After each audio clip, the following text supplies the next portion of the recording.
പരിശുദ്ധ പരമ ദിവ്യകാരുണ്യത്തിന് എന്നേരവും ആരാധനയും സ്തുതിയും പുകഴ്ചയും ഉണ്ടായിരിക്കട്ടെ. വിശുദ്ധ ലൂക്കായുടെ സുവിശേഷം 1-ാം അധ്യായം 44 മുതൽ 45 വരെ തിരുവചന ഭാഗങ്ങൾ. ഇതാ നിന്റെ അഭിവാദന സ്വരം എൻ്റെ ചെവികളിൽ പതിച്ചപ്പോൾ ശിശു എൻ്റെ ഉദരത്തിൽ സന്തോഷത്താൽ കുതിച്ചു ചാടി. കർത്താവ് അരുളി ചെയ്ത കാര്യങ്ങൾ നിറവേറുമെന്ന് വിശ്വസിച്ചവൾ ഭാഗ്യവതി.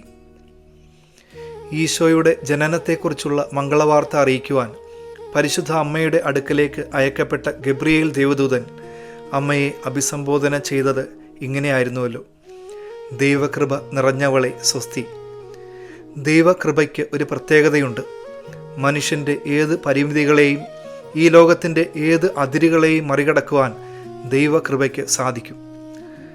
പരിശുദ്ധ അമ്മയുടെ അഭിവാദന സ്വരം ശ്രവിച്ച എലിസബത്തിൻ്റെ ഉദരത്തിൽ ശിശു സന്തോഷത്താൽ കുതിച്ചു ചാടി എന്ന തിരുവചനം ധ്യാനിക്കുമ്പോൾ മനുഷ്യൻ്റെ ശരീരത്തിലെ പരിമിതികളെ മറികടക്കുന്ന ദൈവകൃപയുടെ ശക്തിയാണ് നമ്മളിവിടെ കാണുന്നത്. വൈദ്യശാസ്ത്ര പഠനം അനുസരിച്ച് അമ്മയുടെ ഉദരത്തിലായിരിക്കുന്ന ഒരു ശിശുവിന് പുറത്തുനിന്നുള്ള സംഗീതമോ മറ്റുള്ളവരുടെ സംസാരമോ പോലുള്ള പുറം ലോകത്തെ ശബ്ദങ്ങൾ വ്യക്തമായി കേൾക്കുവാൻ സാധിക്കുകയില്ല. വെള്ളത്തിനടിയിൽ കേൾക്കുന്ന മുഴക്കം പോലെ അവ്യക്തമായി കേൾക്കുകയുള്ളൂ. എന്നാൽ ഈ പരിമിതിയെ മറികടന്നുകൊണ്ട് ദൈവകൃപ നിറഞ്ഞ പരിശുദ്ധ അമ്മയുടെ അഭിവാദന സ്വരം ഉദരത്തിലെ ശിശുവിന് കുതിച്ചു ചാടുവാൻ തക്കവിധത്തിൽ വരെ സന്തോഷം നൽകി എന്നാണ് തിരുവചനം പറയുക. ഇന്ന് ദിവ്യകാരുണ്യ സന്നിധിയിലായിരിക്കുമ്പോൾ പരിശുദ്ധ അമ്മയെ നമുക്ക് നൽകിക്കൊണ്ട് ഈശോ ഇപ്രകാരം പറയും: അമ്മയുടെ മാധ്യസ്ഥം അനുദിനം തേടുവാൻ സാധിച്ചാൽ ഏത് പരിമിതികളെയും പ്രതിസന്ധികളെയും മറികടക്കുവാനുള്ള ദൈവകൃപ നിന്നിലും നിറയപ്പെടും.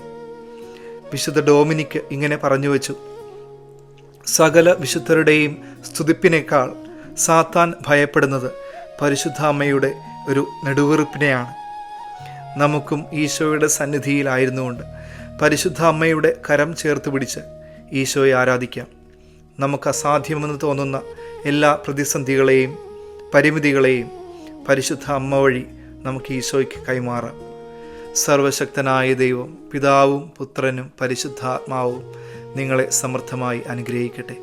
പരിശുദ്ധ പരമ ദിവ്യകാരുണ്യത്തിന് എന്നേരവും ആരാധനയും സ്തുതിയും പുകഴ്ചയും ഉണ്ടായിരിക്കട്ടെ.